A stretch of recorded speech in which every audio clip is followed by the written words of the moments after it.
عزت و تکریم کے لائق علماء کرام، جملہ سامعین، السلام علیکم ورحمۃ اللہ وبرکاتہ۔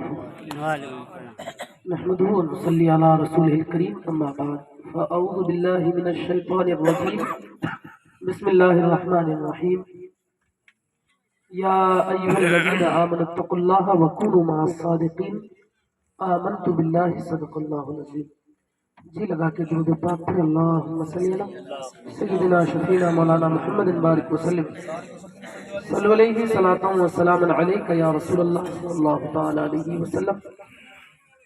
چند منٹ مجھے دیا گیا ہے، میں اپنی باتیں چند منٹ میں ہی انشاءاللہ تعالی سمیٹ دوں گا۔ یہ محفل پاک ایصال ثواب کے لیے منعقد کی گئی ہے۔ صاحبو، اپنے ماں باپ کے نام سے ایصال ثواب کیا کرو۔ میرے آقا فرماتے ہیں، من زار قبر ابویہ او احدہما فی کل جمعۃ غفر لہ وکتب برا۔ مصطفیٰ فرماتے ہیں، لوگوں، تمہارے ماں باپ میں سے کسی ایک کا بھی اگر انتقال ہو جائے، تم ہر جمعہ کو ان کی قبر پہ جایا کرو۔ اگرچہ تم کو فاتحہ پڑھنا نہ آتا ہو، اگرچہ قرآن یاد نہ ہو، حدیث یاد نہ ہو، تم جاؤ، ماں باپ میں سے جن کا بھی انتقال ہو جائے ان کی قبر کی زیارت کرو۔ مصطفیٰ فرماتے ہیں، غفر لہ وکتب برا، ہر جمعہ کو جو پابندی کے ساتھ ماں باپ کی قبروں کی زیارت کرے گا، غفر لہ، رب تبارک و تعالی ان کے گناہوں کو معاف کرے گا، وکتب برا، اور انہیں نیک بندوں میں شامل فرما لے گا۔ یہ تو مولانا فضل کریم صاحب نے اپنے باپ کے نام سے محفل کا انعقاد کیا، لیکن ہم لوگوں کے پاس وقت نہیں ہوتا کہ ہم ماں باپ کی قبروں پہ جائیں، ٹائم نہیں ہے ہمارے پاس۔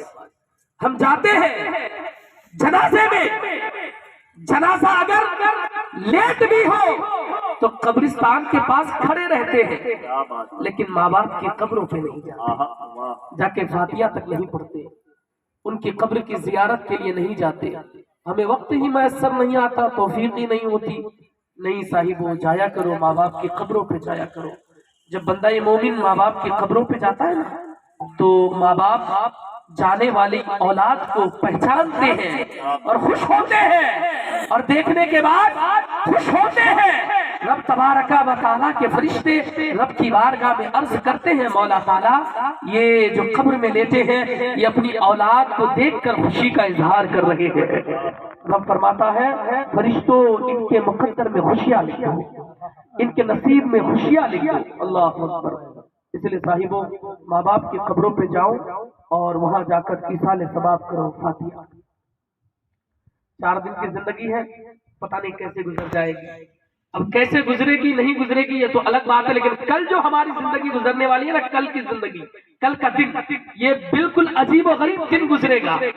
26 جنوری کل ہے، دیکھیے گا ہمارے علاقے میں ڈانس پارٹیاں، ڈھول، بینڈ باجے، ہماری بیٹیاں، پہلے شادیوں میں چھوکرے آتے تھے ڈانس کرنے کے لیے، وہ لڑکا سب لڑکی بن کے ڈانس کرتا تھا، لیکن اب ہماری نظروں کے سامنے 26 جنوری کے موقع پہ، 15 اگست کے موقع پہ ہماری بیٹیاں ڈانس کرتی ہے۔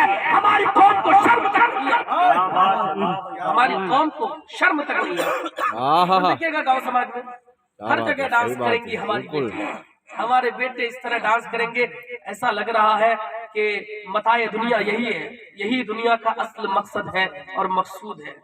نہیں صاحبو، نہیں صاحبو، اپنے بال بچوں کو ان چیزوں سے دور رکھو، ان کو صحیح تعلیم و تربیت دو، تاکہ آپ کے بال بچے آپ کے انتقال کے بعد آپ کو فائدہ پہنچائے، آپ کے لیے ایصال ثواب کرے، قرآن پڑھے، درود پڑھے، آپ کی قبر پہ جائے، آپ کو فائدہ پہنچے۔ اپنی اولاد کو صحیح رکھیں، صحیح۔ ہمارے یہاں ہوتا کیا ہے، یہی تو ہوتا ہے نا، ہم نے اپنی اولادوں کی تعلیم اور تربیت پہ قطعی دھیان نہیں دیا ہے، بالکل ہمارا دھیان نہیں ہے، جس کی وجہ سے ہماری اولادیں بگڑتی چلی جا رہی ہیں۔ پھر کل جب ہماری اولادیں ہمیں پریشان کرتی ہے نا، ہم کہتے ہیں مولانا صاحب کے پاس آ کے، مولانا فضل کریم کے پاس آ کے کہ حضرت دیکھیے نا ہماری اولاد بگڑ گئی ہے، ہماری اولاد ہماری بات نہیں مان رہی ہے، میرا بیٹا میری بات نہیں مان رہا ہے، میرا بیٹا میرا کہا سن نہیں رہا ہے۔ حضرت ایک تعویذ دے دیجئے نا، تم نے شروع میں اگر بچوں کی تعلیم و تربیت پہ دھیان دیا ہوتا نا تو آج تعویذ کی ضرورت نہیں پڑتی، آج ان کے پاس آنے کی ضرورت نہیں پڑتی۔ صاحبوں صحیح سے بچوں کی تعلیم و تربیت دو، نہیں تو وہ وقت دور نہیں ہے کہ آپ کو آپ کا بیٹا آپ ہی کے بنائے ہوئے گھر سے باہر نکال کے پھینک دے گا۔ وہ وقت آنے والا ہے۔ باہر دوسرے ممالک میں بوڑھے لوگوں کے رہنے کے لیے الگ سے مکان بنایا جاتا ہے، یہ اب ہمارے ہندوستان میں اور ہر گاؤں میں ہوگا، کیونکہ ہم نے اپنے بچوں کی صحیح پرورش نہیں کی ہے۔ اسی لیے آج یہ ہم کو انگلی دکھاتے ہیں، گالیاں دیتے ہیں، کل وقت آئے گا ہمیں ہمارے گھر سے نکال کے پھینکے گا اور وہاں سے اٹھا کے نکال کے۔ کیا بات ہے! نعرہ تکبیر، نعرہ رسالت، مسلک اعلیٰ حضرت، فیضان اعلیٰ حضرت، فیضان تاج الشریعہ، فیضان سرکار حضور عالی، نعرہ تکبیر، نعرہ رسالت۔ اس لیے اپنے بال بچوں کی تربیت پہ دھیان دو، اچھا کھلاؤ ان کو، اچھا حرام روزی کھلاؤ گے نا اس کا اثر پڑتا ہے، آپ کو نہیں پتا ہے، فوری طور پہ اثر نہ ہو لیکن اس کا اثر ہوتا ہے۔ آپ حرام کھلائیں گے نا بچوں کو، وہ بچہ آپ کا وفادار نہیں ہوگا، وہ بچہ آپ کا وفاشیار نہیں ہوگا، وہ بچہ آپ کی ریکھ دیکھ کرنے والا نہیں ہوگا۔ ہزاروں لوگ ہم نے دیکھے ہیں بڑھاپے میں ماں باپ کو مارتے ہوئے، ان کے بچے بڑھاپے میں مارتے ہیں، ان کو گالیاں دیتے ہیں، گھر سے باہر کر دیتے ہیں۔ صاحب یہ سب ہماری تربیت نہ کرنے کا نتیجہ ہے، ہم نے تربیت نہیں کی اسی لیے ہمارے بچے بگڑ گئے ہیں، ہماری اولادیں بگڑ گئی ہے۔ اس لیے اپنے بچوں کو صحیح تعلیم و تربیت دو، مدرسے کی تعلیم ضرور دو، تاکہ آپ کے انتقال کے بعد